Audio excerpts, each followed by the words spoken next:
Assalamualaikum. Ya, halo Mas Firman. Ya, selamat siang, Pak Siang, Jeremy. siang Mas Firman, siang juga semua teman-teman dari IDX Jawa Barat dan IDX seluruh Indonesia. Pak Jeremy, suara saya jelas nggak, Pak? Agak putus-putus dikit, tapi udah oke sih harusnya. Ya udah Sudah oke kok. oke ya. Ah, ah. Oke, baik. Terima kasih banyak. Eh, Pak Jeremy, mungkin Pak Jeremy akan menyapa Sobat IDX dan Cuan Tropers ya, kalau panggilannya di Betul. Super Spirit ya. Tapi sebelumnya Pak, kalau di saya sih Pak Jeremy jelas ya Pak ya. Mm-mm. Kalau di teman-teman bagaimana nih suara saya, gambar saya sama Pak Jeremy seperti apa nih? Mungkin bisa dibantu teman-teman? Iya, harusnya udah oke ya, cukup jelas harusnya ya. Sudah Kalau belum, cukup jelas ya. ah, ah. Aman sepertinya ya. Silakan. Tapi sebelumnya Pak Philip, saya panggilnya Pak Philips, Pak Jeremy, atau Mas Philip atau Mas Jeremy nih? Mas Philip aja. Pak Oke. tua banget ya kayaknya Mas Philip aja. Iya, kita mungkin masih kalangan generasi generasi milenial kan ya Pak ya. Oke, silakan Mas Philip untuk menyapa cuan tropersnya dan sobat IDX di seluruh Indonesia. Oke, halo teman-teman semuanya dari IDX Jawa Barat dan mungkin yang menonton dari seluruh IDX di Indonesia. Perkenalkan, saya Philip Jeremy selaku Financial Educator dan Technical Analyst dari Sukor Sekuritas. Hari ini kita akan membahas topik yang mungkin ini topik yang kurang sering dibicarakan menurut saya. Banyak banget orang yang bahas mengenai indikator, mengenai uh, strategi untuk trading, tapi tidak membahas mengenai pentingnya psikologi trading. Nah, hari ini kita sebagai perwakilan dari Sukor Sekuritas akan membahas bareng sama IDX Jawa Barat dan teman-teman mengenai psikologi trading ya, sesuatu yang menurut saya salah satu komponen paling penting untuk kita para trader. Oke, baik, mantap sekali nih. Sapaannya nih buat teman-teman ya, sobat IDX seluruh Indonesia dan cuan tropers ya. Oke, baik Pak Philip, mungkin banyak trader yang melakukan tradingnya dikendalikan dengan emosi nih, gitu kan ya. Seperti terburu-buru melakukan exit trading, padahal sebenarnya trader tersebut belum mencapai profit yang maksimal nih, gitu ya. Itu yang pertama. Yang kedua, mungkin ada yang salah investor gitu ya yang membiarkan trading itu merugi berlama-lama nih, ya nggak? Nah, Betul, betul. ini benar-benar yang kaitannya erat dengan psikologi trading ya. Tadi juga sempat dimention juga sama Mas Philip ya bahwa kita akan ngebahas mengenai psikologi trading. Nah, dari pembukaan awal saya nih Pak, ya apa saja sih yang perlu kita ketahui mengenai psikologi trading ini? Oke, kalau kita berbicara mengenai psikologi trading ya, atau yang kita sebut mungkin sebagai mindset atau approach kita terhadap suatu trade. Apa aja sih faktor-faktor yang bisa menjadi salah satu faktor-faktor yang penting nih untuk psikologi trading? Mungkin yang pertama terpikir oleh kita adalah mungkin umur ya. Nah, Hmm. memang apakah umur bisa menjadi patokan seseorang yang lebih berumur psikologi tradingnya lebih bagus dari orang yang lebih muda? Tentu saja tidak ya. Jadi umur itu harusnya tidak menjadi faktor. Nah, mungkin bukan umur yang lebih tepat, mungkin adalah jam terbang atau pengalaman di market. Tentunya orang Yes. yang memiliki jam terbang lebih besar di market, yang memiliki jam terbang lebih banyak di market, tentunya secara psikologi dia sudah bisa mengantisipasi dan dia udah lebih Hmm. berpengalaman dalam menghadapi berbeda-beda skenario. Contohnya kita gunakan aja deh pandemi COVID-19. Mungkin untuk orang yang baru pertama trading di awal-awal 2019, saham blue chip aja dikasih diskon sampai 50%, langsung panik ya. Langsung kita mungkin aduh udah dicabut nih kayaknya. Nah, tapi justru untuk orang-orang yang lebih berpengalaman itu dijadikan chance untuk entry atau averaging. Nah, itu kan Hmm. membutuhkan jam terbang yang cukup banyak. Bahkan Hmm. kita pun harus terus belajar ya untuk mengenai jam terbang ini, sesuatu yang sangat penting. Kemudian yang kedua yang harus diperhatikan juga adalah profil resiko. Tidak semua Hmm. orang memiliki profil resiko yang sama. Nah, ini untuk profil resiko bisa disangkut pautkan dengan umur. Kenapa? Karena mungkin untuk orang-orang yang mungkin udah mendekati umur-umur pensiun atau bisa kita bilang banyak tanggungan keluarganya nih. Profil resikonya otomatis dia menjadi lebih kecil jika dibandingkan dengan yang mungkin belum bertanggungan atau masih berpenghasilan atau justru masih bertambah penghasilannya. Secara profil resiko akan berbeda tentunya karena orang yang masih memiliki, misalkan kita nih yang masih muda, kita masih memiliki banyak waktu untuk melakukan kesalahan karena ya paling kan minus tuh tidak merugikan orang lain, hanya merugikan diri sendiri. Jadi mungkin secara profil resiko juga itu sangat yang penting yang harus diperhatikan karena banyak orang yang tidak menggunakan quote on quote uang dingin untuk trading itu sangat mempengaruhi psikologi karena kita otomatis jadi panik, tidak bisa berpikir dengan jelas, membuat keputusan-keputusan yang sangat in the moment. Jadi keputusannya tidak berpikir jangka panjang untuk orang-orang yang tidak menggunakan uang dingin. Nah, kemudian yang paling kita sering dengar adalah sifat FOMO ya, fear of missing out, atau yang kita sebut biasa beli di pucuk. Jadi saham udah di pucuk-pucuknya kita baru beli, nah cuman kedapatan turunnya doang.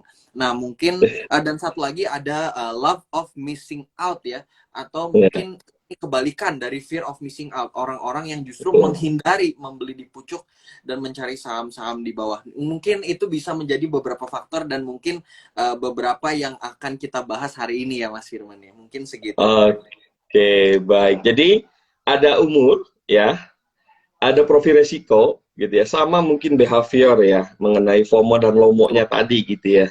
Oke, baik Mas. Pertanyaan kedua dari saya. Ada nggak sih hubungan antara psikologi trading dengan trading plan atau money management, Mas Philip? Oke. Apakah ada hubungan antara psikologi trading, trading plan, atau money management? Jawabannya sangat-sangat berhubungan ya antara psikologi trading, trading plan, atau money management. Contoh kasarnya gini deh. Teman-teman pernah nggak beli saham cuman kecil, tapi profitnya gede? Tapi waktu kita masuk uang gede, malah minus. Nah, itu tuh sebenarnya bukan kebetulan ya kenapa itu terjadi. Kenapa kayak gitu tuh bisa terjadi? Yang pertama, waktu kita masukin yang kecil, kita berpikir dengan jelas nih. Kita nggak berpikir under pressure. Jadi kita berpikir menggunakan kepala dingin. Kita tahu resikonya berapa, dan kita nyaman. Yang paling penting itu nyaman dengan resiko yang akan kita ambil. Banyak orang hanya melihat dari sisi profit, tidak melihat dari resiko. Trader-trader yang hebat, yang mereka lihat pertama kali bukan kemungkinan berapa besar profit yang kita dapat. Tapi kalau seandainya trading kita gagal atau prediksi kita gagal, berapa sih kerugian yang masih bisa saya tanggung? Nah, itu salah satu yang bisa menjaga psikologi terjaga. Karena banyak orang yang mungkin, oh dia masuk 100% dari budget, tiba-tiba udah minus 10%, dia baru nyadar minus 10% itu tiba-tiba sebesar itu. Dia baru, aduh, ini udah minus 10%, tiba-tiba dia menjadi nafsu, saya pengen ngebalikin nih si 10%-nya ini. Nah, itu menjadi salah satu yang mengganggu dari psikologi trading kita, kalau secara money management tidak benar. Kemudian yang kedua, ini mungkin yang banyak sekali yang menurut saya, case yang paling common lah kalau di Indonesia, adalah orang-orang yang tidak memiliki trading plan. Atau kasarnya, ikut-ikutan deh, ikut influencer ini deh, karena dia masuk di sini, saya juga masuk di sini deh. Padahal kan berita, kemudian juga dengan influencer ini, quote on quote, mereka juga memiliki agenda masing-masing ya. Karena kan kita semua di market tujuannya untuk profit. Jadi kita sebagai trader harus bisa melakukan analisa sendiri. Nah, banyak yang melakukan analisa sendiri dan mengandalkan analisa orang lain. Nah, kemudian trading plan. Kenapa trading plan menjadi sangat penting? Kita harus tahu berapa profit yang kita kejar dan berapa resiko yang kemungkinan bisa kita dapat. Caranya adalah dengan mencari support dan mencari resistensinya. Emang kita dengan misalnya nih, kita mau cari keuntungan 1%, tapi resiko loss-nya sampai 5%. Nah, itu kan sebenarnya udah nggak masuk akal ya. Kalau kita melihat, ini kita sebut sebagai risk to reward ratio. Dan ini yang harus diimplementasikan terhadap trading plan kita. Nah, nanti mungkin kita bahas lebih dalam lagi mengenai risk to reward ratio ya. Tapi mengenai trading adalah kita harus tahu kapan kita exit dan kapan kita taking profit. Karena banyak juga orang yang harga saham turun terus tapi dia nggak jual-jual, tapi ada juga yang harganya naik nggak dijual-jual juga, kan itu sama aja ya. Karena profit itu hanya gambar di layar kalau tidak direalisasikan. Mungkin untuk trading plan dan manajemen itu, jadi trading plan itu semacam peta yang akan menjaga kita untuk mengetahui nih kira-kira kapan taking profit dan kapan kita cut loss. Mungkin seperti itu. Oke. Peta kita kapan kita untuk taking profit dan cut loss ya. Betul. Oke, baik. Mas Philip, saya ingin mengingatkan kepada teman-teman ya yang ada pertanyaan silahkan ditulis di kolom komentar ya. Nanti ada door prize ya bagi penanya terbaik ya menurut versi kami gitu ya. Nanti ada door prize yang nanti akan kita bagikan kepada teman-teman bagi penanya yang beruntung. Oke, baik. Tadi sempat di-mention juga nih mengenai risk to reward ya. Saya penasaran nih Mas. Mungkin teman-teman juga banyak yang penasaran mengenai risk to reward. Sebenarnya apa sih yang namanya risk to reward ratio itu gitu kan ya. Terus sebenarnya berapa sih nilai gitu ya atau angka ya atau ya idealnya nih untuk risk to reward ratio itu seperti apa sih Mas idealnya? Oke, jadi risk to reward ratio itu seperti namanya ya, dia self-explanatory. Jadi itu adalah resiko berbanding dengan reward. Jadi kalau kita perhatikan suatu trading plan, di trading plan itu kan ada yang namanya TP1 dan TP2, dan ada yang namanya support atau level cut loss. Jadi level cut loss itu kalau sampai harga saham menyentuh harga cut loss kita, itu waktu kita untuk langsung menjual. Kalau harga saham menyentuh harga target profit pertama kita bisa jual, atau menyentuh harga target profit kedua kita bisa jual. Nah, banyak orang yang risk to reward ratio-nya tidak masuk akal. Contohnya misalnya dia mau kejar profit 3%, tapi dia baru kalau dia 5%. Nah, kenapa kita mau masuk di suatu trade yang resikonya lebih besar jika dibandingkan dengan potensi reward-nya?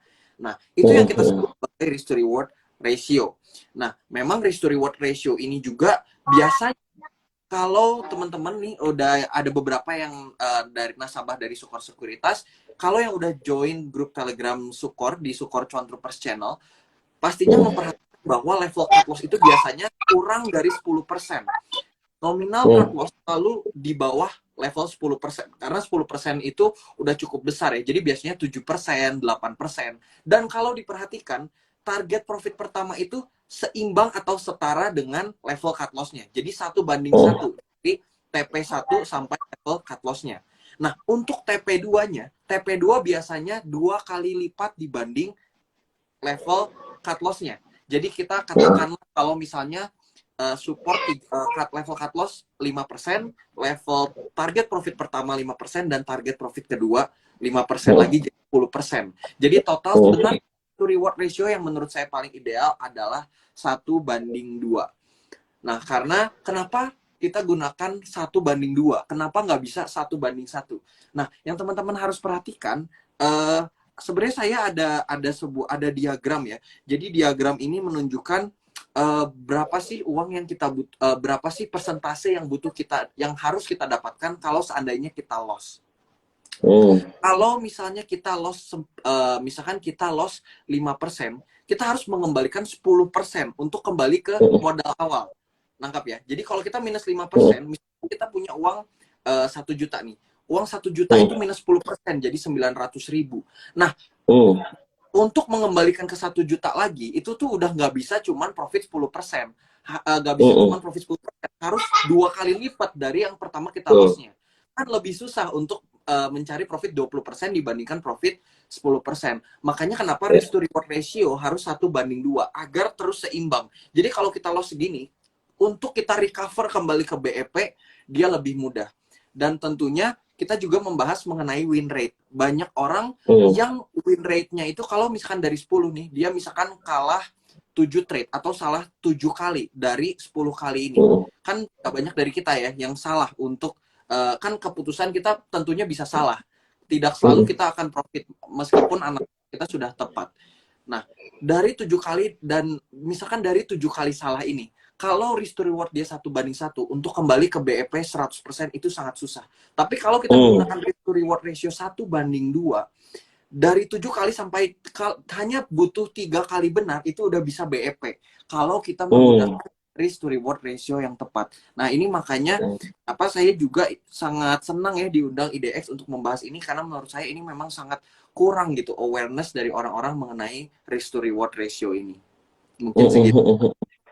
Nah, emang benar juga ya Mas ya, kalau misalkan memang 1:1 kita akan naiknya lagi juga akan berat gitu ya. Tapi kalau misalkan 1:2 itu mungkin teman-teman juga teman-teman investor juga akan lebih mudah lah untuk mengambil kembalian lah gitu ya, mengembalikan ke posisi semula gitu kan ya, daripada kita pakai 1:1, mending kita pakai 1:2. Oke, baik Mas, ini sudah ada beberapa pertanyaan Mas, mungkin kita selang dulu, kita bacakan pertanyaan dari teman-teman. Ini ada dari @Davi Kahanjalin ya. Pertanyaannya adalah bagaimana menghadapi saham yang dijual justru naik dan dia didiamkan justru malah turun. Baiknya nunggu beberapa hari nih untuk efektif harganya. Nah, kenapa bisa seperti itu? Karena yang pertama itu bisa jadi salah satu penyebab dari FOMO ya. Kenapa waktu sahamnya dibeli dia malah turun? Karena kita bisa jadi beli-beli di dekat daerah pucuk. Jadi saham itu udah tidak ada volume yang cukup kuat untuk mendorong kenaikan harganya. Itu bisa jadi salah satu kendala yang pertama. Kita FOMO, jadi kita beli di atas-atas tuh, di mana orang-orang atau market maker udah menjual, di situ kita baru beli, makanya turun. Nah, apakah harus didiamkan atau harus dijual? Nah, ini yang saya sebut kenapa banyak orang mungkin loss-nya bisa banyak, karena nggak ada trading plan. Kalau kita menggunakan trading plan, misalnya kita udah kira-kira nih, oh kalau misalkan minus 3%, saya pasti jual. Nah, kenapa bisa pas didiemin turun? Justru kalau turun, ikuti lagi kembali ke trading plan-nya. Trading plan-nya kita bisa toleransi sampai minus berapa. Kalau dia udah melewati batas toleransi, ya otomatis kita udah harus cut loss dong. Jangan berharap untuk saham itu naik lagi. Karena teman-teman ingat, akan selalu ada opportunity di market. Kalau kita nunggu turun, kita itu udah sangat sayang ya, minus yang kita harus tungguin buat dia harganya kembali naik. Kenapa nggak kita jual dulu sesuai trading plan, kemudian nanti beli lagi di bawah? Itu kan pertama itu menjaga mindset kita. Kalau kita ngeliat portfolio tapi merah semua, siapa sih yang nggak stres ngeliatin portfolio merah dalam-dalam semua? Mendingan kita siapin cash untuk kembali beli di bawah lagi. Jadi mungkin kenapa bisa kayak gitu, karena mungkin tidak disiplin dengan trading plan yang pertama. Kemudian yang kedua tadi, fear of missing out itu. Jadi kita beli di pucuk, kita nggak beli waktu harga saham di support. Waktu belum ada yang ngomongin aja kita nggak berani beli. Begitu banyak yang ngomongin, biasanya kan market discounts everything ya biasanya. Betul. Justru waktu berita keluar, siap-siap harga sahamnya akan turun. Itu yang harus kita ingat. Justru waktu ada di berita banyak kabar buruk, ini banyak sering kali terjadi ya. Waktu di berita banyak sekali sentimen negatif, justru si harga saham itu malah mulai rally. Begitu berita mengeluarkan sentimen-sentimen positif, malah diturunin harga sahamnya. Nah, itu salah satu yang harus kita pelajari juga. Oke, baik. Izin bacakan satu lagi boleh Mas Philip? Boleh, siap. Ya, karena mumpung belum terlalu jauh nih pembahasannya ya. Tadi ngebahas mengenai umur, profil risiko, OMO dan FOMO gitu ya. Ini ada yang ngomongin masalah yang nanyain tentang masalah profil risiko nih, kan ya. Pertanyaannya adalah, Mas, bagaimana cara meningkatkan atau menaikkan profil risiko nih? Ini mungkin jadi pertanyaan yang sering juga ya. Ya mungkin istilahnya tadinya risk moderate, pengen risk taker nih gitu ya. Pengen ke trading nih, yang tadinya memang tujuan investing tapi juga pengen ada tradingnya juga gitu kan ya. Itu gimana nih Mas? Oke, mungkin yang pertama ya, mungkin yang paling mudah adalah dari budget ya. Kalau misalnya budget kita banyak kan sebenarnya kalau misalnya kita loss, asalkan itu uang dingin yang nggak kepake, it's fine gitu. Karena itu bukan uang yang kita ambil dari kebutuhan pokok. Itu mungkin salah satu cara untuk menaikkan profil resiko. Nah, tapi untuk kalau kita yang ada uangnya tapi masih takut nih. Nah, caranya gimana? Caranya pengalaman di market tentunya. Kemudian itu sangat membantu menurut saya punya suatu forum atau grup diskusi agar kita bisa bertukar pikiran sama orang. Karena technical analysis itu analisa yang sangat subjektif. Jadi apa yang saya lihat belum tentu sama dengan apa yang Mas Firman lihat atau sama yang sobat IDX lihat. Jadi betul. support, garis support, ataupun karena garis support itu banyak teman-teman ya. Kita bisa pakai moving average, bisa pakai uh, dynamic support, bisa pakai classical support. Itu banyak Hmm, sekali support yang bisa kita gunakan. Bisa menggunakan bid offer atau itu yang kita sebut sebagai hmm, take trading. Itu banyak sekali perspektif dari suatu technical analysis. Jadi untuk menaikkan hmm, profit resiko, yang pertama adalah mungkin menyiapkan more cash atau uang dingin yang kita sisihkan hmm, untuk hmm, trading. Kemudian yang kedua adalah hmm, menambah pengalaman atau terus belajar. Jangan takut hmm, salah, jangan takut rugi. Makanya hmm, pakai dulu uang dingin. Kalau misalnya nih, hmm, katakan kita punya budget investasi 100 juta rupiah. hmm, Gunakan, kalau misalnya kita masih pemula, jangan masukin 50 juta untuk trading. Masukin hmm, misalnya 10 juta dulu. Kita trading menggunakan uang 10 juta. Toh kalau misalnya hmm, kita 20% pun cuman minus 2 juta dari 100 juta, is okay dong. Dan kita harus hmm, menerima itu, bisa kita kan sebagai uang sekolah. Karena hmm, tidak ada satu trader pun yang tidak pernah salah. Mau trader yang paling jago pun tidak ada trader yang tidak pernah salah. Justru hmm, teman-teman harus curiga ya. Kalau misalkan ada trader yang mengaku-ngaku bahwa sukses rate dia 100%, karena tidak pernah ada hmm, memiliki sukses rate hmm, 100%. Yang pertama, jangan takut salah. Yang ketiga adalah jangan takut salah. Kemudian yang keempat, gunakan analisa sendiri. Jangan FOMO, jangan ikut-ikutan orang. Kenapa? hmm, Karena kalau teman-teman misalnya nih scrolling Instagram, oh artis ini ngepom-pom ini nih, atau artis ini nyebut saham ini nih. Nah, lakukan analisa sendiri. Apa sih bedanya orang yang melakukan analisa sendiri dan yang ikut-ikutan analisa orang? hmm. Aturan, misalkan orang mengikuti analisa orang lain, harga sahamnya turun. Yang disalahin siapa? Orangnya. Dia tidak introspeksi diri. Dia malah ngomong, oh nih orang berarti nggak bisa nih, berarti nih orang nggak bagus tradingnya. Padahal orang Hmm. itu cuman kitanya aja yang beli di pucuk. Sedangkan kalau misalkan kita menggunakan analisa kita sendiri, kita bisa reflect dong. Oh, saya salah di sini nih. Ternyata trading plan saya supportnya terlalu dekat nih atau terlalu kecil, karena waktunya tuh support dia malah mantul naik lagi. Nah, itu kan Hmm. pelajaran-pelajaran yang bisa kita gunakan untuk menambah pengalaman kita di market. Mungkin itu untuk meningkatkan profil resiko. Oke, baik. Yang perlu kita garis bawahi karena yang namanya investasi itu jangan sampai pernah pakai uang panas ya, Pak. Betul, Uang dapur sampai ke pinjaman gitu ya, ke betul. kartu kredit, apalagi sampai ke pinjaman online itu kita nggak sangat sarankan ya buat teman-teman yang untuk berinvestasi.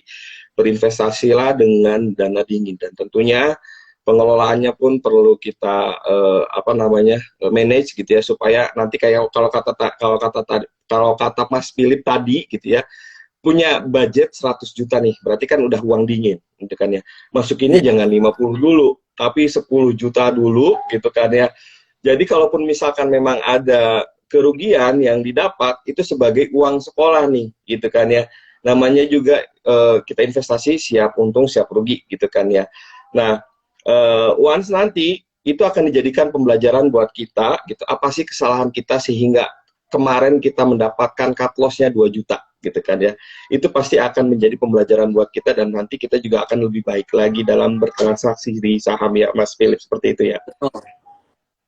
oke baik Mas Philip balik lagi ya ke laptop nih Oke. pertanyaan selanjutnya dari saya nih Mas Philip nih seberapa penting sih kita untuk bisa menguasai psikologi trading nih, terutama untuk trader? Oke.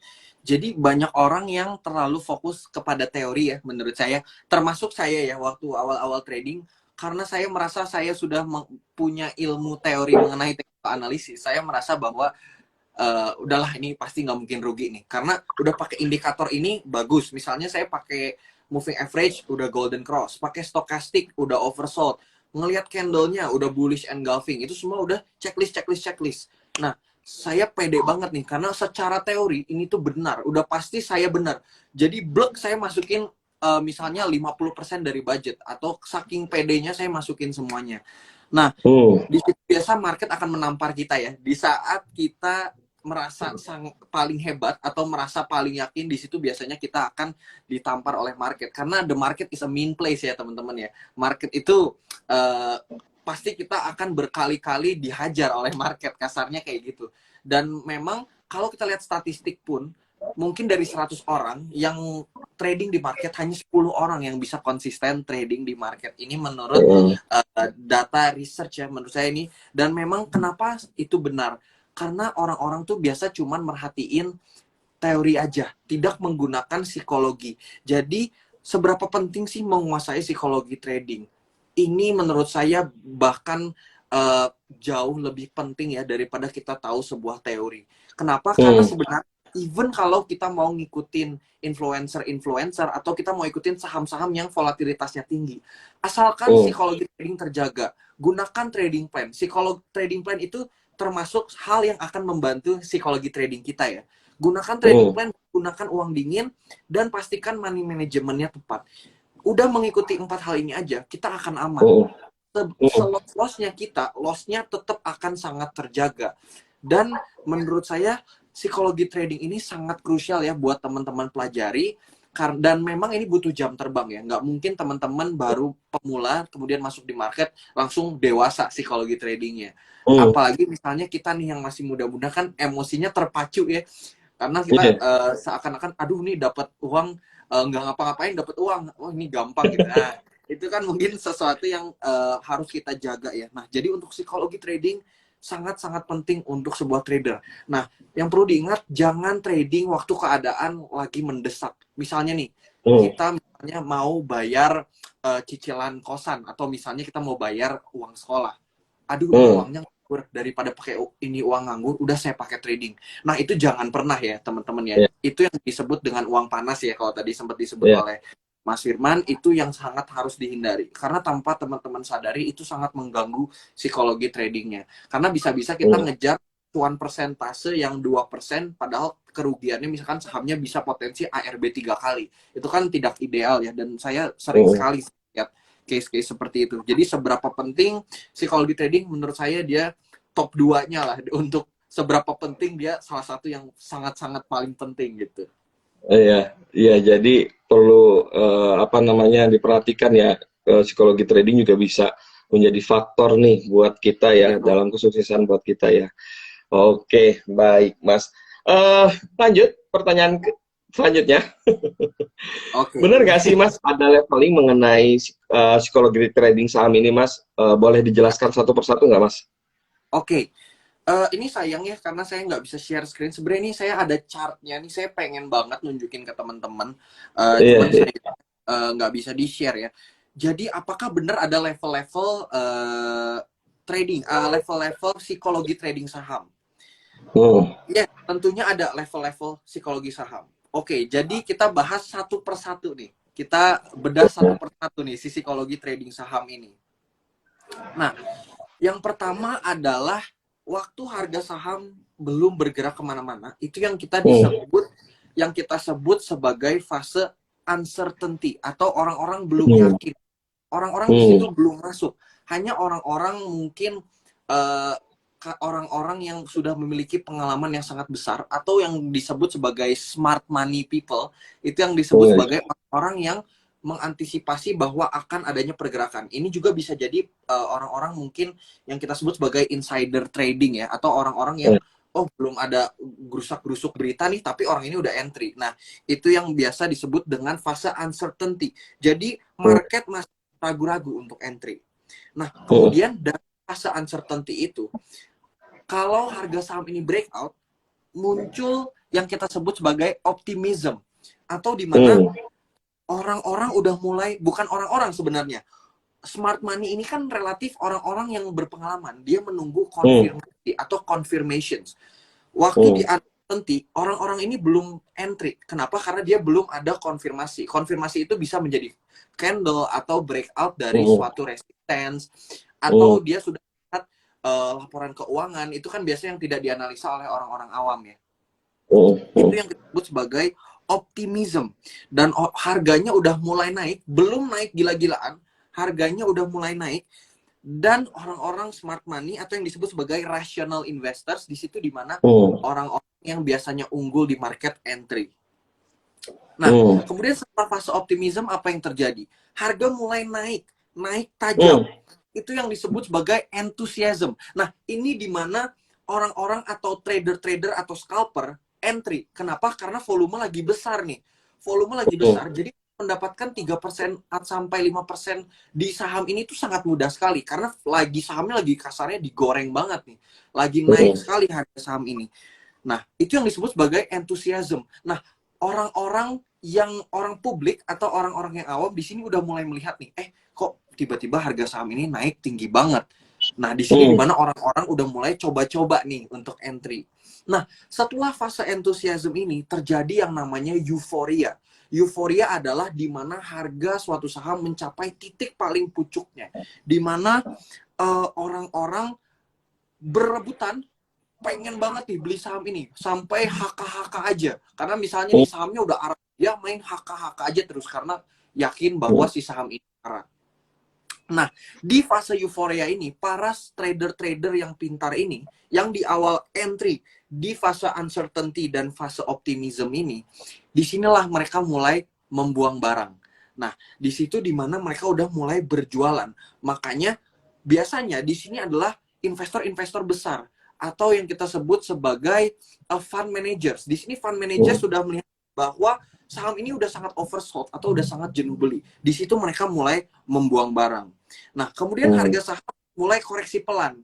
Nah, tapi ternyata bounce back lagi. Ini yang disebut sebagai overconfidence. Orang-orang yang tadi FOMO, yang beli-beli di pucuk, mereka yakin, oh ini saham pasti rebound. Gak usah takut, udah tahan aja. Mereka pede banget, karena kan harga saham udah naik nih. Paling nggak koreksi dikit lah, turun dikit, masih akan saya hold. Saya akan terus hold saham ini. Nah, kemudian setelah fase overconfidence, orang-orang ini percaya diri ya. Padahal si harga saham udah nggak optimal nih kalau kita perhatikan. Setelah dia breakdown lagi, muncul yang namanya anxiety. Orang-orang mulai ragu, aduh, ini saham tiba-tiba kenapa turun terus ya. Tapi orang-orang masih belum berani jual. Ah, udahlah, pasti saya yakin masih akan balik lagi. Pakai kata-kata firasat ya. Firasat saya ini pasti balik lagi. Bukan analisa lagi kalau ini jatuhnya. Firasat. Betul, udah feeling saya nih balik lagi nih setelah fase anxiety. Kemudian denial. Denial itu apa? Udah jelas tanda-tandanya saham ini akan melanjutkan penurunan. Udah jelas tidak ada story yang menarik untuk mendorong saham ini. Dan sudah jelas saham ini akan terus melanjut penurunannya. Tapi orang-orang yang nyangkut di pucuk ini masih denial. Enggak, saya masih yakin. Saya yakin saham ini pasti akan rebound atau pasti akan bounce back. Setelah denial, muncullah fase panik. Panik adalah fase di mana orang-orang mulai jualan. Aduh, ini bener deh, ini tuh udah posisi minus mungkin 50%-an nih, baru panik. Karena udah turun terus harga sahamnya, paniklah mereka.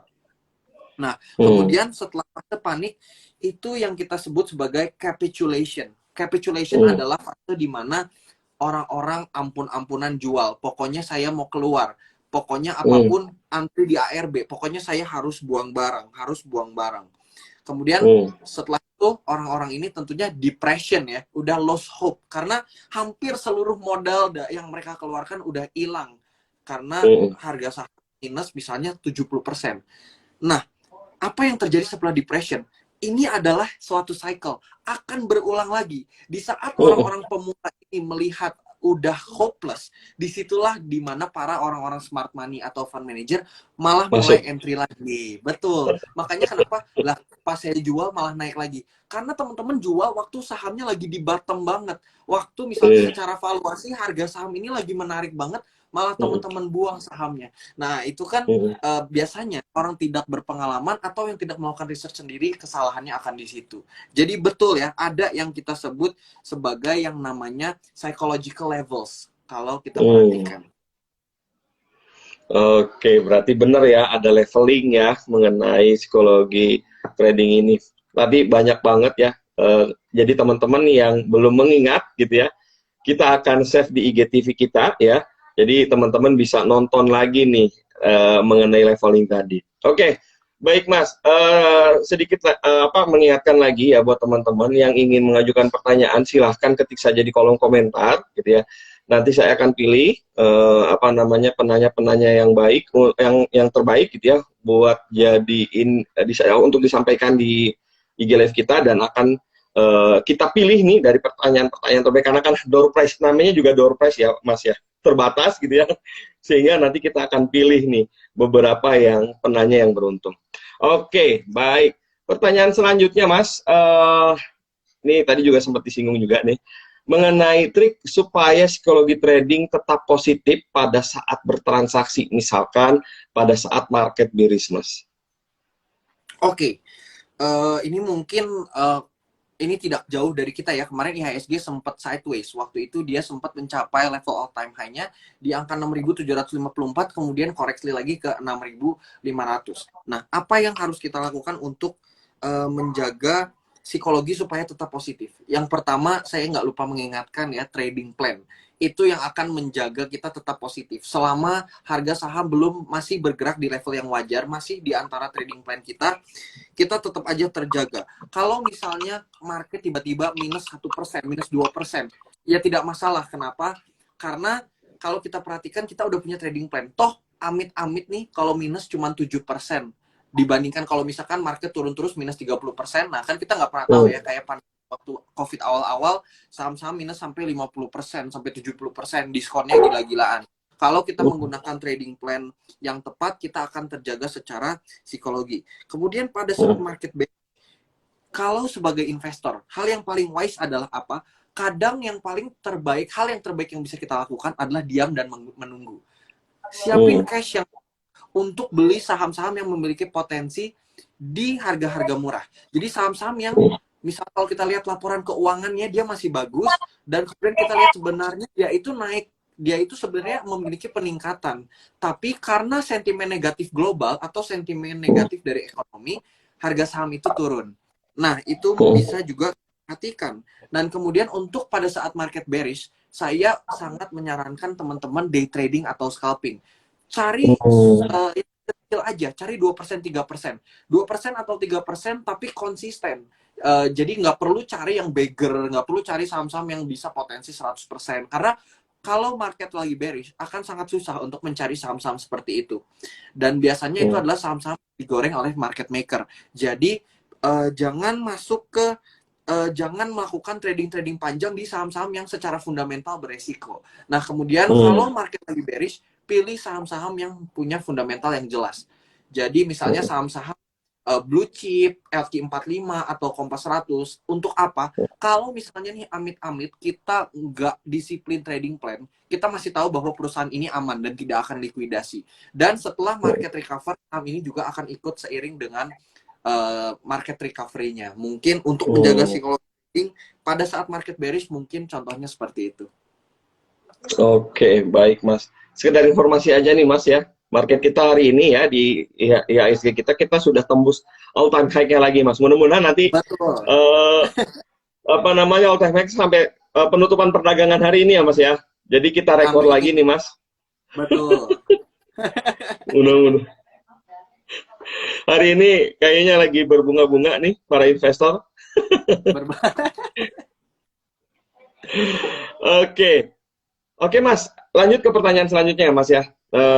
Ngomongin market gitu ya Mas, apalagi di pasar modal. Kalau kita lihat dari trading sessionnya kan mungkin kurang lebih kita cuma hanya buka 4 jam ya Mas ya. Ya, plus minus 4 jam. Untuk trading satu, sesi 1 dan sesi 2 gitu kan ya.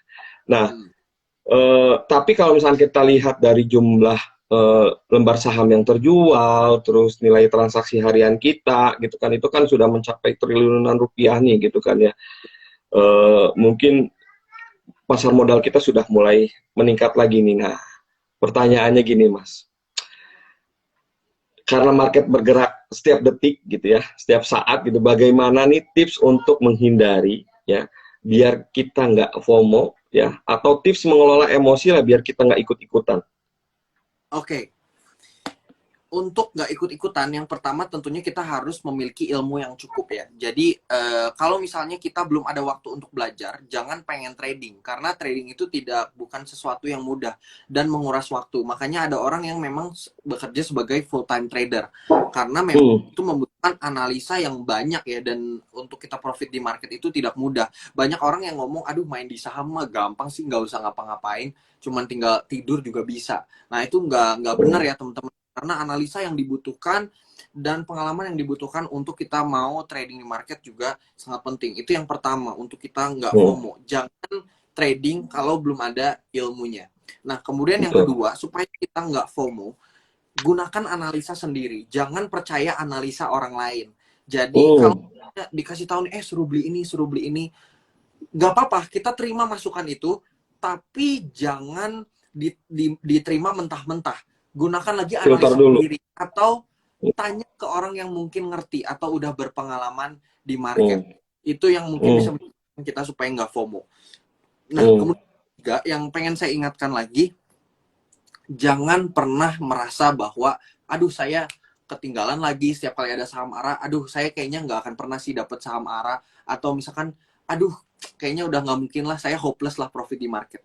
Ingat, selalu ada opportunity di market. Mau yes. IHSG, kalau teman-teman perhatikan, mau IHSG minus 2% pun, akan ada saham yang naik. Akan selalu Betul. ada saham yang naik. Gak mungkin satu hari 700 saham itu turun semua, itu tidak mungkin ya. Iya, Jadi iya, misalkan tujuh betul. ratus saham minus semua, nggak mungkin. Ya. Jadi nggak usah takut, karena there's always an opportunity in the market. Kalau misalnya teman-teman nih, kalau misalnya teman-teman nggak sempat kedapetan naiknya, ya udah nggak apa-apa, move on aja. Hmm, Udah dari saham itu, cari saham lain yang masih memiliki potensi yang akan naik. Nah, gimana sih cara kita bisa melihat saham-saham yang memiliki hmm, potensi yang akan naik? Banyak, bisa kita lihat dari teknikal, bisa kita lihat dari fundamentalnya. Banyak sekali faktor-faktor yang bisa kita gunakan untuk melihat saham-saham yang sebenarnya memiliki potensi naik, yang belum naik. Contohnya nih, kita tahu hmm. bahwa misalnya BBKP itu adalah, ini sekaligus bocoran ya, sedikit bocoran buat teman-teman yang nonton live hari ini. Ah, Bank ada keuntungan BBKP, ya Mas ya, apa teman-teman yang nonton hari IGLS hari ini ya Mas? contohnya Bank BBKP. Nah, BBKP itu kan harganya sekarang, saya sambil cek, BBKP sekarang berada di level 282, itu harga BBKP sekarang. BBKP Hmm, ini baru dibeli oleh salah satu bank terbesar di Korea, Bank Kukmin. hmm, Itu adalah salah satu bank paling besar di Korea. Dan rencana dari Bank Kukmin ini adalah menjadikan Bank BBKP bank digital. Jadi Bukopin ini akan hmm, dijadikan bank digital oleh Bank Kukmin ini, Bank Korea, salah satu bank hmm, terbesar di Korea. Kalau teman-teman hmm, perhatikan, BBYB atau Bank Neo Commerce, Arto, kemudian BBHI, teman-teman bisa perhatikan, tiga bank ini valuasinya mahal ampun-ampunan. PR-nya itu udah puluh-puluh kali lipat. Jadi kalau kita gunakan laporan keuangan mereka jelek, tapi valuasinya mahal banget. Kenapa hmm, seperti itu? Karena orang melihat potensi ke depannya. Makanya kenapa orang masih tetap tertarik beli. Nah, BBKP ini salah satu saham yang kalau kita lihat secara price book value, cuman satu, teman-teman, price book value-nya. hmm, Jadi berbanding harga saham di market sekarang cuman satu. Nah, ini adalah saham-saham yang harus kita cari. Sahamnya belum naik. Nah, kita jangan nanti beli waktu BBKP harganya udah naik. Beli sekarang hmm. waktu harga sahamnya masih di level-level support, masih murah. Ini disclaimer on ya buat semua teman-teman, nanti lakukan analisa lagi sendiri. Saya ini cuma Betul, membantu memfilter aja, memberikan perspektif contoh tentang saham-saham yang betul, masih memiliki potensi upside yang menarik. Mungkin segitu betul, dulu untuk betul. Balik lagi ya Mas ya, walaupun misalkan memang ini ada dalam tanda kutip bocoran gitu ya, kita serahkan lagi ke investor. Investor harus punya analisis betul. sendiri gitu kan ya. Mungkin kalau kata tadi apa namanya Mas Philip bilang ada info dari si A gitu kan ya, jangan diterima mentah-mentah. Mungkin kita bisa tanyakan, kita bisa analisa sendiri. Kalau misalkan nggak bisa juga gitu ya, kita tanyakan lebih yang punya pengalaman lagi. Sama Betul, seperti hal ini ya Mas ya. Dan betul, segala keputusan itu balik lagi kepada teman-teman investor semua gitu ya. betul. Oke, baik Mas. Mas, kayaknya kita harus masuk lagi ke pertanyaan apa bacain pertanyaan dari teman-teman Mas. Ini Oke, ada pertanyaan ya mengenai seperti ini Mas. Bagaimana cara menentukan titik cut loss yang benar? Bimbang oke, kadang saham turun, pinginnya jual. Nah, oke. bagaimana nih Mas?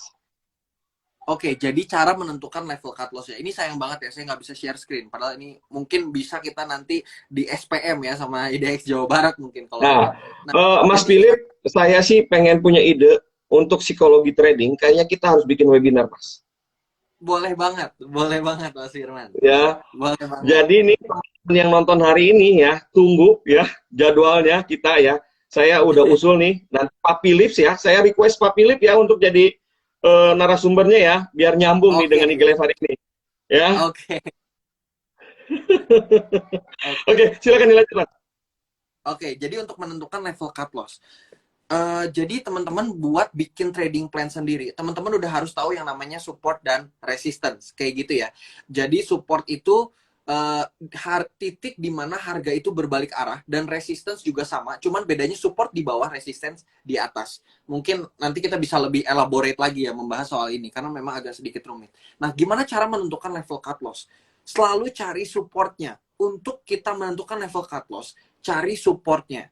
Jadi kalau misalnya supportnya deket-deket, nah ini yang saya sebut sebagai buy on weakness, atau ini dia orang-orang yang tidak FOMO itu membeli waktu harganya deket banget di support. Kenapa? Karena waktu harga di support otomatis tekanan belinya jauh lebih kuat daripada kalau kita beli di tengah-tengah. Nah, kenapa risk to reward ratio itu bisa bagus?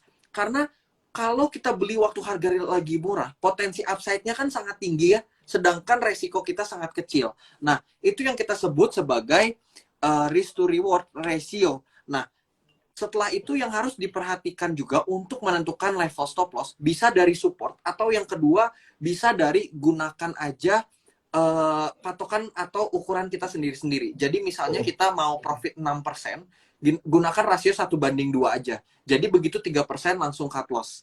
Nah, jadi bisa menggunakan technical, support dari technical, atau juga bisa menggunakan angka psikologis ya. Jadi misalkan 6% jadi 3%. Pokoknya gunakan risk to reward ratio-nya. Atau yang ketiga bisa menggunakan indikator. Indikator tuh ada banyak ya, ada moving average, itu bisa dijadikan support. Dynamic support, Fibonacci retracement, itu semua bisa menjadi support. Nah, jadi untuk menentukan support sebenarnya banyak banget caranya. Atau menggunakan tape reading juga bisa. Jadi kalau misalnya bidnya tebal, itu bisa kita katakan sebagai support kuat. Nah, seperti itu contohnya. Jadi banyak ya cara menentukan level cut loss. Oke, ini masih ada kaitannya nih, Mas. Masih ada kaitannya nih.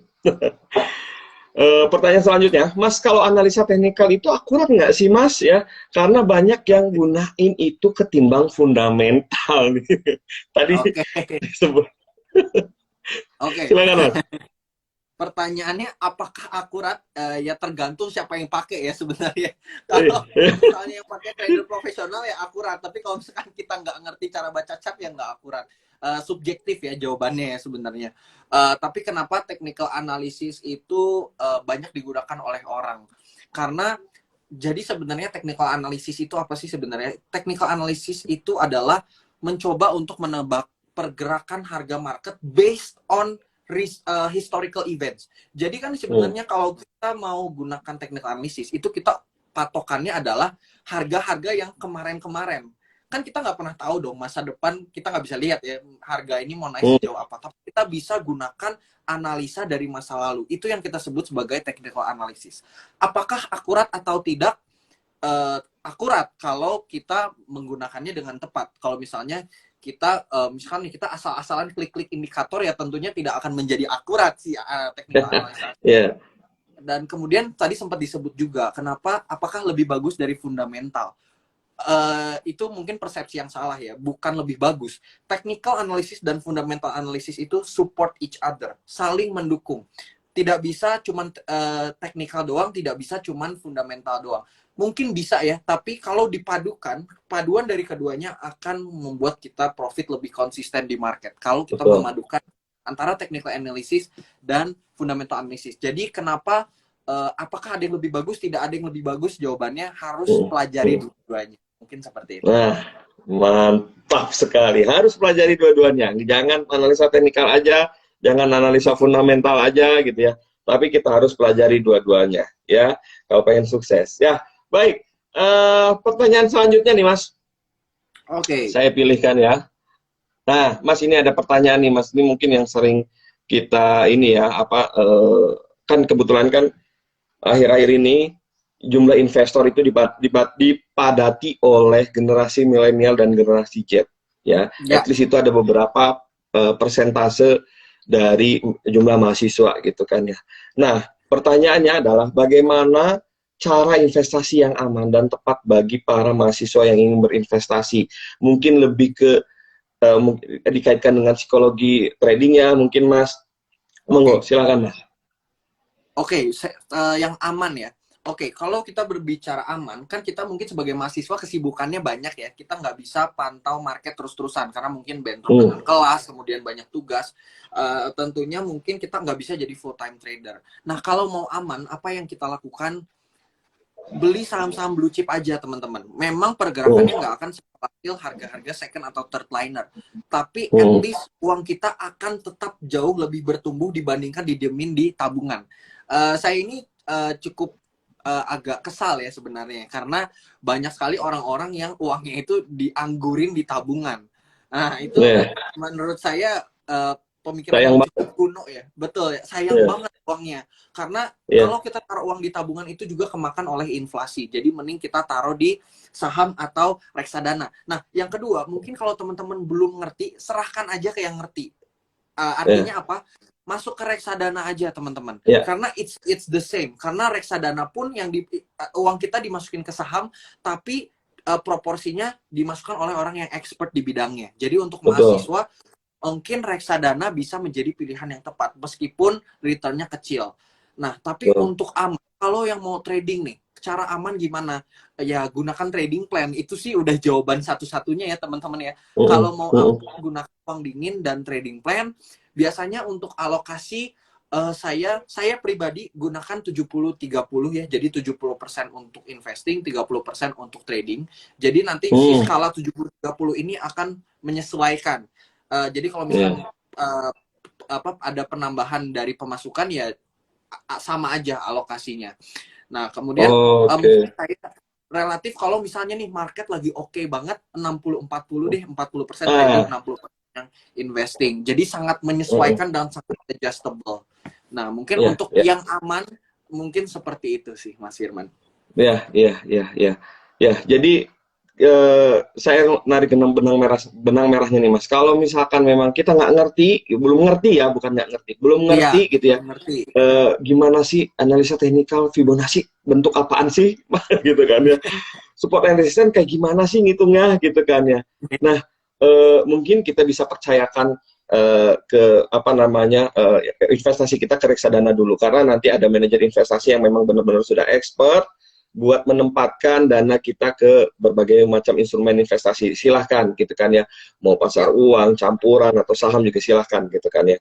Nah, setelah kita sudah memahami gitu ya, mungkin kita bisa ambil nih, atau misalkan reksadananya simpan dulu, ada dana lagi gitu ya, kita bisa suntikan lagi untuk trading, seperti itu ya Mas ya. Ya, betul. Dan yang pasti gitu ya, kalau kata Bu Sri Mulyani, orang di luar negeri gitu ya, nggak ada space nganggur, nggak ada dana nganggur, semuanya diinvestasikan gitu ya. Jadi dia di awal sudah mendapatkan penghasilannya, ada nih pos yang dialokasikan buat berinvestasi gitu. Oke, baik. Sebentar Mas, saya mungkin akan cari pertanyaan terakhir ya. Oke, boleh. Karena sudah mau mendekati. Oke, Mas, ini mungkin yang akan ditunggu-tunggu nih. Pamungkas dari IG Live terakhir kita adalah, Mas, adakah tips dari Mas Philip ya tentang cara mengatur psikologi agar sebagai investor supaya tetap tenang di kala rugi? Oke, tips ya untuk supaya tenang walau di kala rugi ya. Nah, sebagai investor, misalnya katakan kita paling gampang deh ya, senario COVID deh. Sebagai investor, siapa sih yang nggak panik ngelihat nilai BBCA turun dari 30.000 gede sampai 20 ribuan? Siapa yang nggak panik coba melihat bank sebesar itu, tapi harganya turun hampir 50%, diskonnya gila-gilaan. Nah, yang pertama adalah cara supaya nggak panik, kenali fundamental perusahaannya. Kenali bahwa perusahaan ini sehat, bisa dipelajari dari laporan keuangannya, bisa kita lihat, kalau saya biasa menggunakan aplikasi RTI, kenali bahwa kalau saham berfundamental bagus, pasti market juga akan bergerak kembali kepada. Jadi tenang aja teman-teman, kalau dia turun, saham undervalue, tenang aja. At the end of the day, kalau saham ini memang fundamental bagus dan ditunjukkan oleh kinerja perusahaannya, nggak usah takut, harga sahamnya pasti akan kembali. Justru kalau saham bagus harganya murah, teman-teman bisa jadi kesempatan untuk beli, untuk makin cuan. Teman-teman mungkin Betul. banyak yang ngeliat di COVID, banyak yang minus ya. Tapi teman-teman juga Iya, ngeliat di COVID banyak yang jadi orang kaya baru ya selama kemarin pandemi iya. COVID-19. Mungkin yang serok-serok BCA, serok BRI, serok Antam di Hmm, harga-harga terdiskon sekarang mungkin udah luar biasa ya. Apalagi teman-teman yang mungkin pakai margin gitu, itu udah iya. sangat besar, profitnya udah luar Lagi biasa. seneng banget. Nah, betul. Apalagi sekarang rekor all time high lagi IHSG-nya. Gimana nggak seneng orang-orang ini ya. Yang kaya makin kaya. Nah, setelah itu apa yang bisa kita lakukan? Jangan dengerin kasak kusuk orang lain. Udah, tetap percaya aja sama analisa kita sendiri-sendiri. Toh uang yang kita Hmm, gunakan uang dingin yang memang alokasinya sengaja digunakan untuk berinvestasi. Jadi hmm, bukan uang, dan yang harus saya ingatkan lagi, jangan pinjam untuk investasi, itu sangat-sangat big no-no ya teman-teman ya. Pinjam untuk investasi itu sangat big no-no. hmm, Kemudian juga yang paling penting, jaga menggunakan trading plan-nya. Kita nggak mungkin berada di posisi minus dalam kalau disiplin trading plan-nya. Di hmm, dimanapun ya sekuritas teman-teman yang join live hari ini pasti ada fitur yang namanya auto stop loss ya, atau advance order kalau di aplikasi spot sebutannya. Itu adalah hmm, dimana kalau harga udah di bawah harga yang kita tentukan, dia akan otomatis kejual. Gunakan fitur hmm, itu teman, biar kalau misalkan kita yang hmm, nggak punya waktu pantau, at least kita tetap bisa mengendalikan isi harga saham itu ada di mana-mana untuk hmm, menghindari loss yang dalam. Nah, tapi untuk menjaga psikologi, kadang juga wise untuk kita buang aja sahamnya. Kita melakukan hmm. kesalahan nih di masa lalu, kita misalnya masuk di saham gorengan, kena goreng, kita udah misalnya, udah deh, banyak orang yang maksa deh, dia pengen, aduh pasti balik lagi, pasti balik lagi, itu percuma ya teman-teman ya, malah bikin stres. Kalau teman-teman ngelihat portfolio, terus merah-merah semua isinya, teman-teman jadi semangat atau jadi malas trading? Pasti jadi malas trading ya. Karena, Iya. aduh udah deh, nggak usah dilihat deh. Mending nggak usah dilihat deh portfolionya. Nah, buang aja teman-teman kalau memang udah nggak ada harapan. Ingat lagi, there's always an opportunity in the market. Teman-teman, Hmm, kalau misalnya udah minus, ingat masih ada saham-saham yang memiliki potensi bagger dan multi bagger selanjutnya. Jadi hmm. jangan fokus di satu loss itu. Justru gunakan itu sebagai pembelajaran untuk kita bisa mencapai profit di depan. Itu ada yang sebut cut loss aja, amanin modal dulu, betul banget. Jadi mungkin kayak gitu dulu Mas Firman. Oke, baik Mas.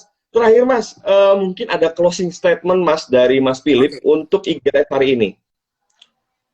Oke, saya sangat mengencourage ya, apalagi kita yang masih muda-muda untuk berinvestasi di market.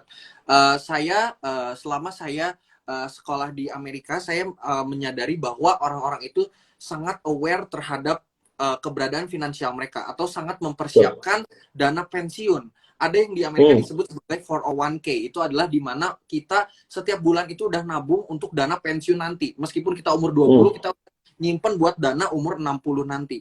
Nah, itu yang belum ya, saya lihat di Indonesia.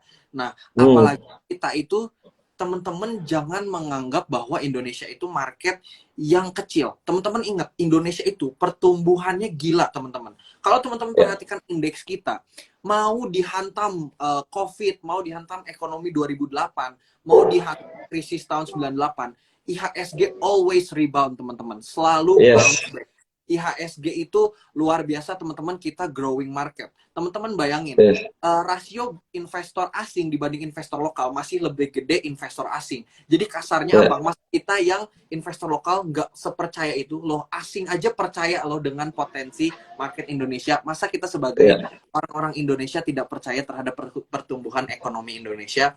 Kemudian yang terakhir, ingat trading plan, ingat money management, nggak usah FOMO, terus jangan, kalau misalkan kita udah punya ilmu, jangan merasa paling hebat, jangan merasa paling benar, terus belajar lagi. Kemudian mungkin yang terakhir, kalau kita entry suatu trade, lihat resiko, jangan lihat rewardnya doang, teman-teman. Jadi lihat dari dua sisi, karena there's always two sides of the book. Mungkin segitu aja, Mas Firman. oke, baik. Orang apa investor asing aja percaya sama Indonesia gitu ya. Masa orang Indonesia sendiri saya nggak Betul percaya banget, juga ya di betul. Indonesia. Oke, baik Mas. Mas, kalau Mas Mas Philip tadi baca ya, banyak yang setuju pengen bikin webinar nih Mas ya. Saya tunggu kehadirannya Mas Philip di webinar nanti untuk kantor perwakilan Jawa Barat. Kita arrange waktunya lagi ya Mas ya. Siap, siap Mas Firman. Nah, Oke. Nih teman-teman, Mas Philip sudah siap nih buat webinar, jadi tunggu ya tanggal mainnya. Nanti Mas Philip akan kembali lagi untuk sambil bisa nunjukin chartnya juga ya Mas ya. Ya, Karena betul. tadi juga Betul. sayang banget gitu kan, cuman hanya ngeliatin di layar, nggak kelihatan juga sebenarnya gitu ya. Mudah-mudahan nanti di webinar mah bisa kupas tuntas gitu ya, sampai ke akar-akarnya. Baik, sebenarnya masih banyak Mas pertanyaannya, karena memang keterbatasan waktu, maka Instagram Live kita akan diakhiri sampai di sini.